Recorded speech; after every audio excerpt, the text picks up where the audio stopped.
kailangan gumamit ng Google. Kasi nung nahanap kita, the search is over.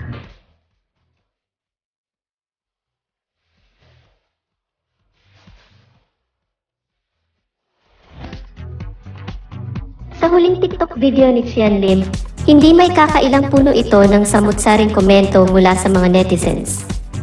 Makikitang tila may pabiro na hugot na naman ang aktor na siyang ikinatuwa ng kanyang mga taga-suporta sa online platform.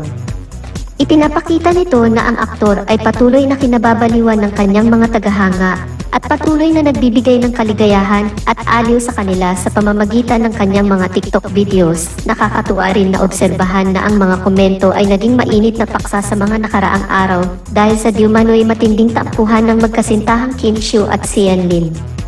Bagamat marami ang nagsasabing ang relasyon ng dalawa ay nasa gitna ng isang pagsubok, nagpapakita ito na ang mga netizens ay patuloy na nakatutok sa mga pangyayari sa kanilang buhay at hindi nawawala ang interes sa kanilang pagmamahalan. Sa kasalukuyan, marami ang nag-aabang ng mga update tungkol sa relasyon ni Xian Lim at Kim Chiu at patuloy na sinusubaybayan ang mga kaganapan sa kanilang buhay. Ang TikTok video ni Xian Lim ay isa lamang sa mga paraan kung paano siya nakakatulong na maging positibong bahagi ng kanilang araw-araw na pamumuhay at patuloy na nagbibigay ligaya sa kanilang mga tagahanga.